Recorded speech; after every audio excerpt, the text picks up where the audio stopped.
देश दुनिया की तमाम बड़ी खबरों को देखने के लिए हमारे चैनल को सब्सक्राइब करें और बेल आइकन को दबाएं ताकि सबसे बड़ी खबर सबसे पहले आप तक पहुंच सके। आइए आपको दिखाते हैं इस वक्त की सबसे बड़ी खबर। नक्सलवाद को समर्थन देने का आरोप लगाते हुए बीजेपी सांसद कंगना रनावत लोकसभा में सोनिया गांधी और राहुल गांधी पर जमकर बरस। धन्यवाद अध्यक्ष महोदय जी।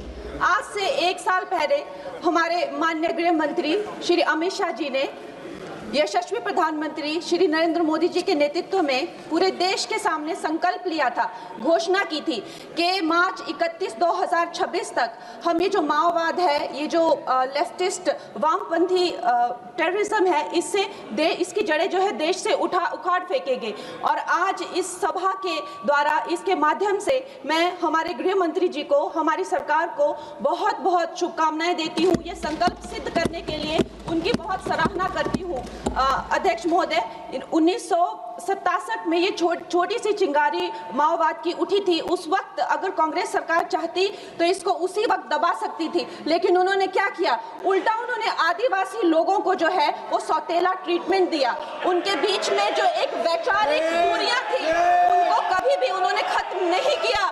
और जब ये माओवाद की समस्या हम उनके सामने आई तो जैसे मेरे भाई संबित पात्रा ने पूरे देश के सामने आज बताया कि सोनिया जी और राहुल गांधी जी की वामपंथी सरकार प्लस उनके वामपंथी सलाहकार प्लस उनके जो वामपंथी मित्र और ये वामपंथी टेररिस्ट और इनको जो भी जितने भी फंडिंग होती थी, जो भी इनके हथियार होते थे, गोला बारूद होते थे, वो उन लोगों से आते थे जिनके साथ ये कांग्रेस की सरकार उठती बैठती थी। तो हम लोग क्या अपेक्षा कर सकते हैं? क्या कोई समझौता इनके बीच और वामपंथी उग्रवादियों के बीच हो सकता था? नहीं हो सकता था। और उसका क्या परिणाम हुआ कि ये जो वामपंथी उग्रवादी हैं ये बिल्कुल आउट ऑफ कंट्रोल हो गए। इन्होंने खून की नदियां बहा दी, इन्होंने 16,000 से ज्यादा अटैक किए, इन्होंने 2,000 से ज्यादा सुरक्षा कर्मियों को मार डाला, इन्होंने छोटे छोटे बच्चों की जो है वो जिंदगियां ले ली, वहां पे नरक बना दिया। इन्होंने तीन पीढ़ियां ये जो है नक्सलवाद की जो आग में है जो इन्होंने झोंक दी। और जब इसके अंधेरे में पूरी तरह से जो ये क्षेत्र है जो डूब गए, जिन छोटे छोटे बच्चों के हाथ में लैपटॉप और कलम होनी चाहिए थी उनके हाथों में इन्होंने बंदूकें दे दी। अध्यक्ष महोदय, इन्होंने जब पूरी तरह से उनका भविष्य खत्म कर दिया तो पूरी तरह से अंधकार में तो अपना हाथ झटक लिया। इनको रेड कॉरिडोर बोल के, नो गो जोन बोलकर जो है पूरे देश में बदनाम कर दिया। हम भी फिल्म इंडस्ट्री में हम सोचते थे कि इतने अच्छे जंगल हैं, वहां जाके कोई गांव की शूटिंग करते हैं, अच्छा कोई गाना बनाते हैं, लेकिन उस टाइम की जो व्यवस्था है वो क्या कहती थी, अरे ये जो आदिवासी लोग हैं ये बड़े ही उग्र होते हैं, ये देश के साथ नहीं रहना चाहते, वहां शूटिंग मत करिए।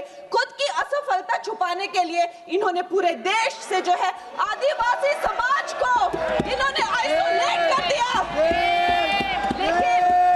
लेकिन हमारे प्रधानमंत्री श्री नरेंद्र मोदी जी कहते हैं कि रात चाहे कितनी भी लंबी हो वो रात ही है, सवेरा होना निश्चित है।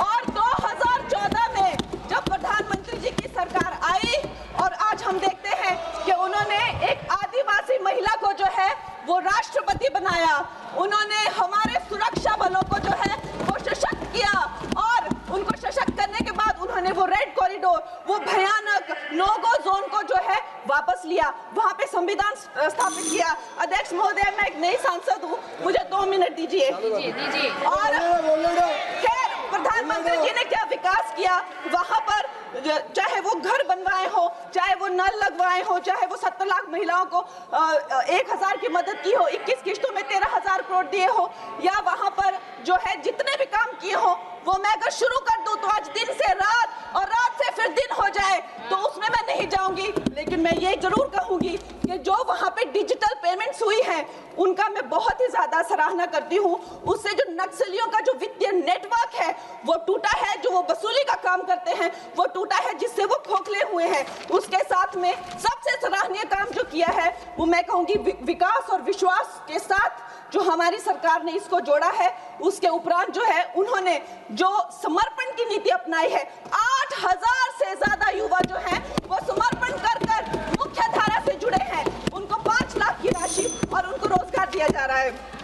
महोदय जी, मेरे पास कहने के लिए तो बहुत है, लेकिन मुझे बहुत ही कम समय मिल रहा है। सदन के पास समय नहीं इस है। तरह की नीति हमने दोगों में भी अपनाई है और वहाँ भी बोर्डों में, आसाम में भी 10,000 से ज्यादा लोगों ने समर्पण किया है।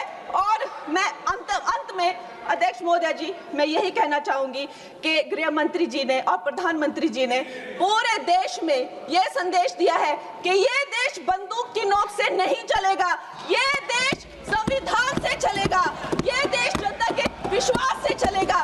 फिर से मैं अपनी सरकार को बहुत बहुत बधाई देती हूँ। धन्यवाद।